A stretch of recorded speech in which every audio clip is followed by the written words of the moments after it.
बच्चों, ये क्वेश्चन आपके बोर्ड एग्ज़ाम 2025 के लिए बहुत ही महत्वपूर्ण है। पहला क्वेश्चन आपका लिखा हुआ है के किस मान के लिए k+9 कामा 2k-1 तथा 2k+7 समांतर श्रेणी के सतत पद होंगे। इसका मतलब है कि ये समांतर श्रेणी है तो आपको k का मान पता करना है। तो ये क्वेश्चन के तीनों पद हमने लिख दिए हैं, k+9, 2k-1, 2k+7। ये कैसी है? समांतर श्रेणी। आप जानते हो बच्चों, जब भी समांतर श्रेणी होती है तो अगर आप दूसरे पद से पहले पद को घटाओ तो वही आंसर आता है जो तीसरे पद से दूसरे पद को घटाने से आता है। इसका मतलब 2k-1 ये आपका दूसरा पद है। जब आप इससे घटाओगे कौन सा? पहला पद k+9, तो इस माइनस से ये k+9 दोनों कैसे हो जाएंगे? माइनस के हो जाएंगे, क्योंकि माइनस से चिन्ह बदल जाता है। और ये बराबर होगा तीसरा पद माइनस दूसरा पद। तो तीसरा पद है आपका 2k+7 और माइनस का मतलब घटाओगे दूसरा पद, तो 2k जो प्लस का है ये हो जाएगा आपका माइनस का, और जो -1 है वो हो जाएगा आपका प्लस का। घटाने से चिन्ह बदल जाते हैं। अब यहाँ पे 2k से k घटाओगे तो क्या बचेगा? k बचेगा। -1 और -9 मिलके हो जाएगा -10 बराबर। इधर आपका क्या है? इधर 2k प्लस का और 2k माइनस का कैंसिल हो जाएगा, तो इधर ये 7 बचा और 1 बचा, तो 7 और 1 कितना हो जाएगा? 8। तो k बराबर इधर राइट साइड में आपका 8 है, -10 जब इधर ले जाओगे तो ये प्लस का हो जाएगा और 10 8 हो जाएगा आपका 18। तो k बराबर आया 18। ये इस क्वेश्चन का आपका आंसर हो गया, k बराबर 18। बच्चों, ये क्वेश्चन यूपी बोर्ड एग्ज़ाम में 2 नंबर में भी पूछा जाता है और 4 नंबर में भी पूछा जाता है। दूसरा क्वेश्चन आपका है समांतर श्रेणी 3, 8, 13, 18 डैश डैश का कौन सा पद 78 है। तो मान लिया ये पहला है, ये दूसरा, ये तीसरा, ये चौथा, पाँचवा, छठा, सातवां, आखिरी पद हमें पता नहीं, तो हमने मान लिया कि 78 जो है वो कौन सा पद है? nवां पद है। तो हमने लिखा माना nवां पद 78 है। अब आप जानते हो nवें पद का सूत्र होता है an बराबर a + n-1 इंटू डी। ठीक है, तो an कौन सा? nवां पद, और nवां पद को हमने क्या माना? 78। तो जो an है इसकी जगह पे हम क्या लिख देंगे? 78 लिख देंगे। क्यों? क्योंकि nवें पद को हमने 78 माना है। बराबर a का मतलब पहला पद होता है, तो जैसे ये 3 है, समांतर श्रेणी में पहला पद क्या है? 3, तो a की जगह पर हम लिखेंगे 3 प्लस यही n हमें निकालना है, तो n की जगह पे n लिखा, -1। यहाँ पे कोई निशान नहीं, तो गुणा का चिन्ह d कैसे निकालते हैं? दूसरे से पहले को घटा के। तो दूसरा पद है 8 और पहला पद है 3, तो 8 से 3 अगर घटा दो क्या आएगा? 5। तो ये आपका क्या हो गया? d हो गया। d बराबर 8 - 3 बराबर 5। तो d की जगह पे हम क्या लिख देंगे? 5। अब ये 78 है, ये वाला ये प्लस का 3 जो है ये आप राइट से लेफ्ट में ले आइए तो माइनस का हो जाएगा, तो बराबर इधर क्या बचेगा? n-1 और गुणित 5 बचेगा। 78 से 3 घटेगा तो 75 बच जाएगा, और ये गुणा वाला 5 इधर बट्टे में आ जाएगा, तो इधर आपका क्या बचेगा? n-1। अब आप अगर 5 से 75 को भाग करोगे तो कितना आ जाएगा? 15। तो इधर आपका 15 है और बराबर इधर क्या है? n-1। अब -1 इधर ले आओ तो प्लस का हो जाएगा, तो 15 + 1 इधर क्या बचा? n। तो 15 में 1 जोड़ दोगे 16 बराबर n। इसका मतलब n बराबर 16 आया। तो पूछ रहा था कौन सा पद 78 है, तो आंसर लिखेंगे 16वां पद जो है वो 78 78 है। तो आप यहाँ पे आंसर लिखेंगे एग्जाम में कि जो 16वां पद है वो बराबर कितना है? 78 है। ये काफ़ी इम्पॉर्टेंट क्वेश्चन है आपके बोर्ड एग्ज़ाम के लिए, इनको आप अच्छे तरीके से एक बार अवश्य देख लीजिए। तीसरा क्वेश्चन आपका है क्या समांतर श्रेणी 11, 8, 5, 2 का एक पद -150 है।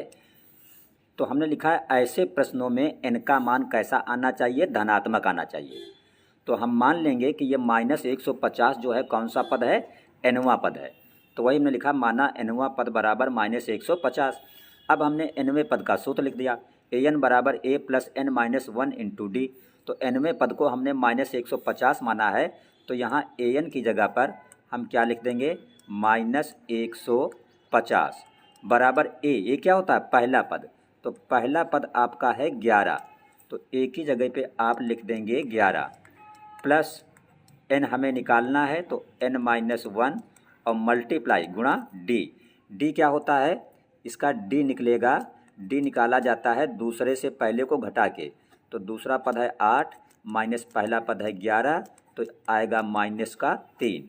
तो d बराबर आ गया -3।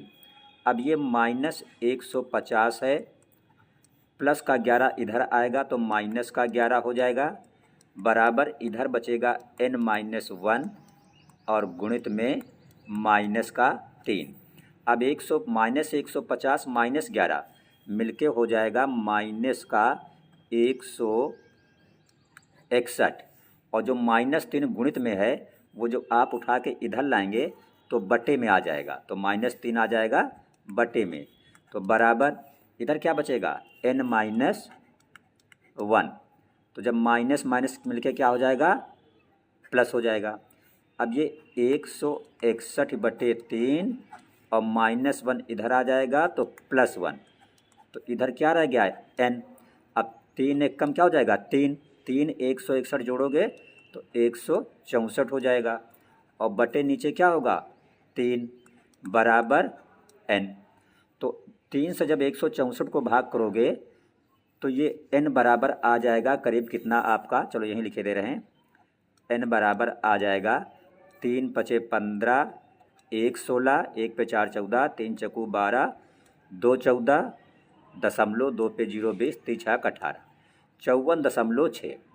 लेकिन अगर ये पद -150 समांतर श्रेणी का पद होता तो इनका मान कैसा आना चाहिए, पूर्णांक।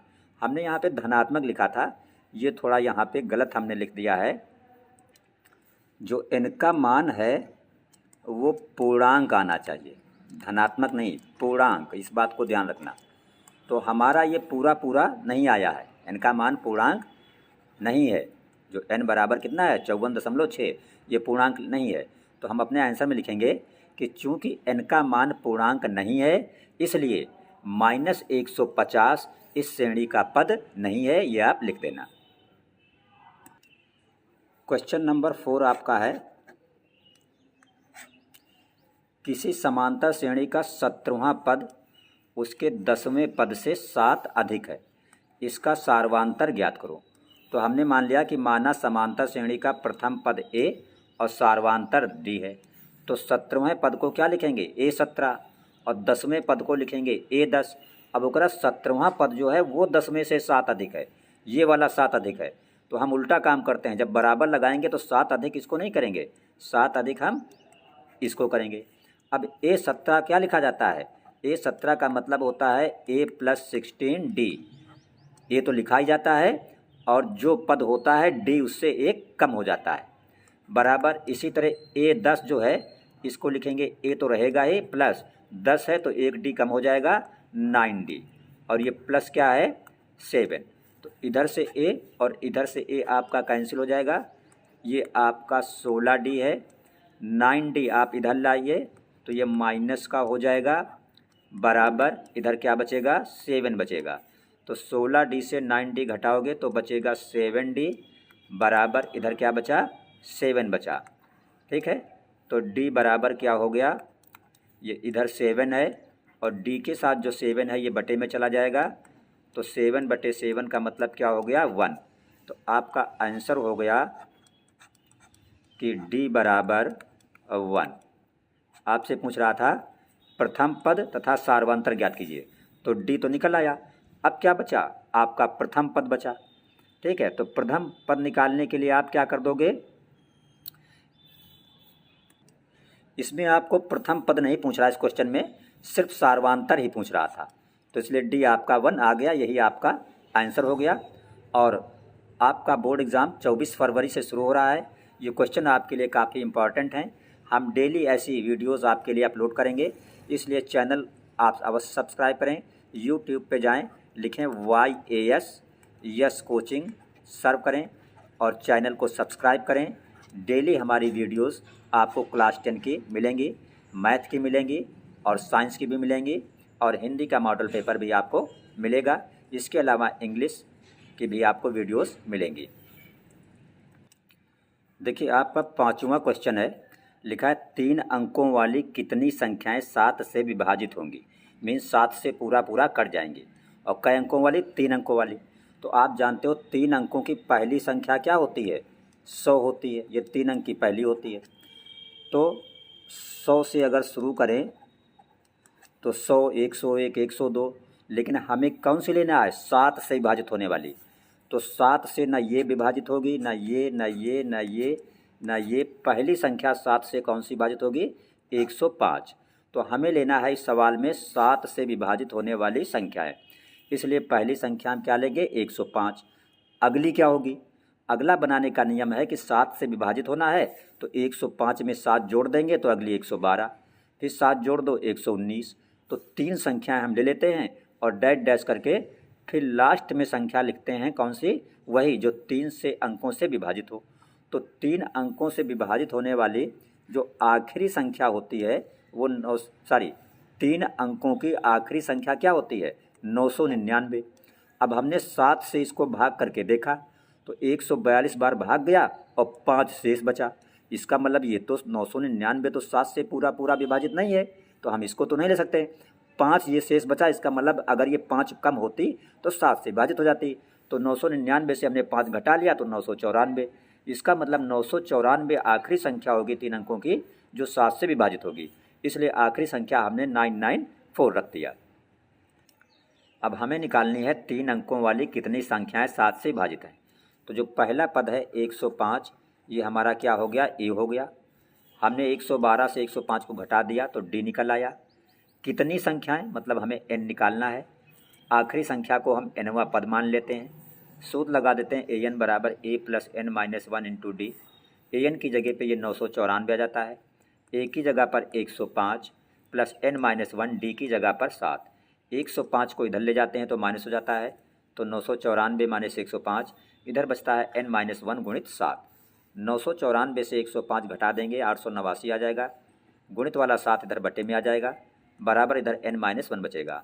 7 से 889 को भाग करोगे 127 आएगा। इधर n माइनस 1 है, माइनस 1 इधर आ जाएगा तो प्लस 1 हो जाएगा। तो 127 और 128 हो जाएगा। इधर रह गया n। इसका मतलब 3 अंकों से विभाजित होने वाली कितनी संख्याएं हैं? 128। यही आपका आंसर हो गया। देखिए, क्वेश्चन नंबर 6 आपका लिखा हुआ है, समांतर श्रेणी 6, 13, 20, डैश डैश 216 का मध्य पद ज्ञात कीजिए। तो मध्य पद तब हम ज्ञात कर पाएंगे जब हमें ये पता हो कि उस श्रेणी में कुल कितने पद हैं। मान लो किसी श्रेणी में 5 पद हैं, 1, 2, 3, 4, 5, तो मध्य पद कौन सा हुआ? तीसरा हुआ। तो ये तभी तो हम मध्य पद पता कर पाएंगे जब हमें मालूम होगा कुल कितने पद हैं, मीन्स n पता होगा। तो सबसे पहले इसका हम n निकालेंगे। तो जो 6 पहला पद है ये हमारा क्या हो गया? a हो गया। 13 से 6 घटा दिया तो d आ गया। और आखिरी पद को an कहते हैं, तो an बराबर 216 हो गया। हमने सूत्र लगा दिया n में पद का, an बराबर a plus n minus 1 into D. तो an की जगह पे हमने 216 रख दिया, बराबर a की जगह पे 6 प्लस n माइनस 1, डी की जगह पर 7 रख दिया। 6 इधर गया माइनस हो गया, 216 से 6 घटा 210, ये गुणित वाला 7 बटे में आ गया, इधर रह गया n माइनस 1। 7 से 210 को भाग करेंगे 30 आ जाएगा, बराबर n माइनस 1। माइनस 1 इधर जाएगा प्लस हो जाएगा, 30 1 31, n बराबर आपका आ गया 31। अब माध्य पद बीच वाला पद माध्य पद निकालने का तरीका होता है कि n जो आए उसमें 1 जोड़ दो और 2 से भाग कर दो। तो 31 1 32 बटे 2 का मतलब 16। इसका मतलब इस श्रेणी का जो माध्य पद है वो कौन सा है? 16वां पद है। हमसे करा माध्य पद ज्ञात कीजिए, तो हमको यही 16वां पद ज्ञात करना है। तो 16वें पद का मतलब होता है a प्लस 15d। तो a की जगह पे हमने 6 लिख दिया, प्लस 15 गुणित d की जगह पे हमने 7 लिख दिया, ये d 7 हमारा है। तो ये 6 हुआ, प्लस 15 का 7 में गुणा करोगे 105, 105 में 6 जोड़ दोगे 111, तो हमारा माध्य पद आया 111। तो आंसर हो गया इस क्वेश्चन का 111।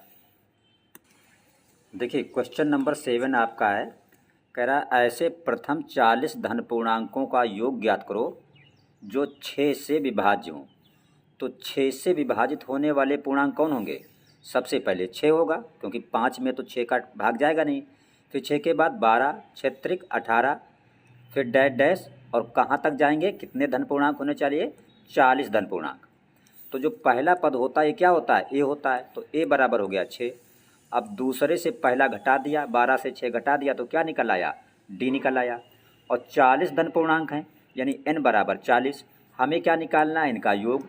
तो योग का सूत्र होता है Sn बराबर n/2 into 2a plus n-1 into D.